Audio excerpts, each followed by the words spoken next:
Om Sri Mahaperiyava Sharanam. Voice of God, Volume 1, Main Title, Common Dharmas, Chapter 54, Service is the Greatest Fortune. One who is born a human being is blessed with several fortunes. But the greatest of all these is rendering service to others.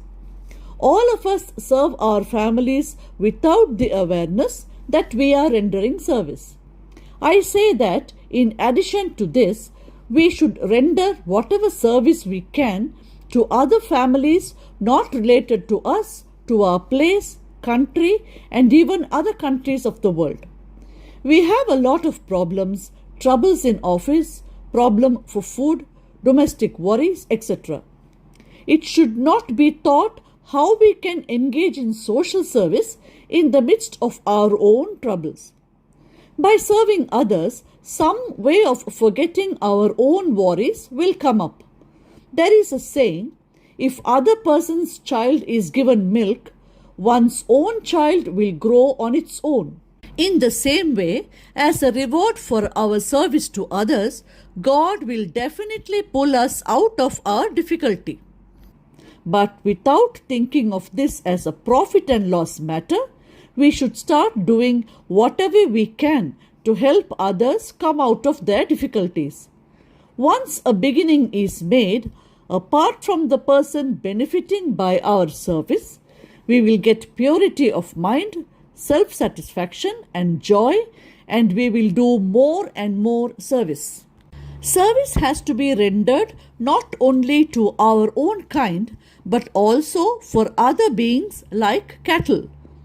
In olden days, tanks were dug up for the exclusive use of cattle, and stone pillars were put up to help the animals rub against such pillars and relieve themselves of itching. Every day, everyone should give a handful of grass or other green fodder to at least one cow. Giving a handful of grass to the cattle is called go grasam and has been mentioned as a big dharma in the Shastra. Grasam means a mouthful. Probably the English word grass has also been derived from this. We have to perform yagas, yajnas, tarpanam, annual ceremonies, etc. in the thought that our service is not confined to those on this earth, but also to those who are in the other world. These services are rendered along with chanting of mantras. It is desirable to bring together all those who are willing to render service like ourselves, sharing our views as a sangam, and then render service. When many people join together like this, more service can be rendered. Such sangams should be preserved and protected by following satya and discipline. For those who are engaged in service to others, courage and enthusiasm are necessary. They should not also be worried about dignity and indignity. Whiling away our time in eating tasty food in eating houses and seeing what pleases the eyes is wrong. The time thus spent should be utilized to serve others. You may ask whether it is wrong to enjoy a little in between the hassles of life. I tell you, if you start doing service to others, you will find that itself is a great joy. That would be recreation, that would be pleasure. That was how Lord Krishna, though outwardly playful, whatever he did was to help others. Did he not end the sufferings of so many people in a playful manner? Lifting up the mountain would have looked like a play, but it was to protect the cowherds the young Krishna lifted that big mountain.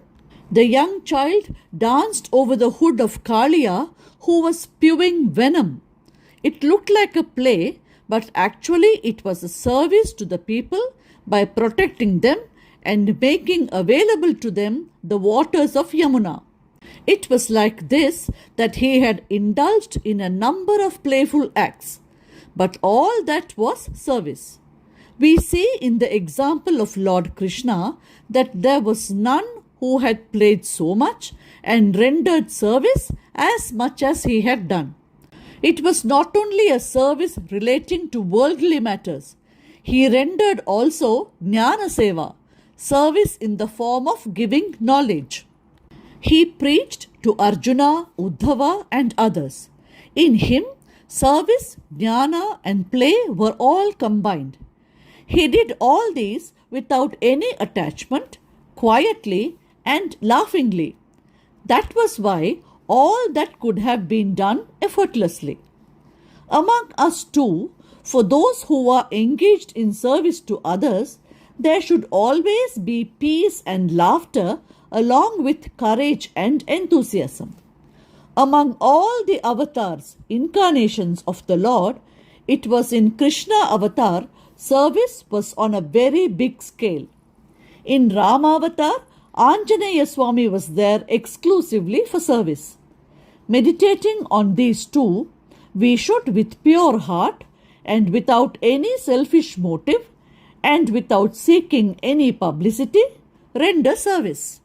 Do we not keep ourselves away from others whenever we are likely to suffer bodily pollution?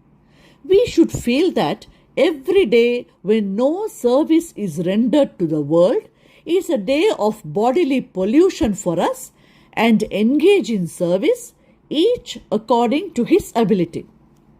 The service rendered to other beings becomes the puja done to Lord Parameshwara himself, who is our father and mother. A verse in Tirumular's Tirumandiram conveys the same idea, namely, the help rendered to others amounts to the puja performed to please the Lord. Om Sri Mahaperiyava Sharanam. Jai Jai Shankara, Hara Hara Shankara.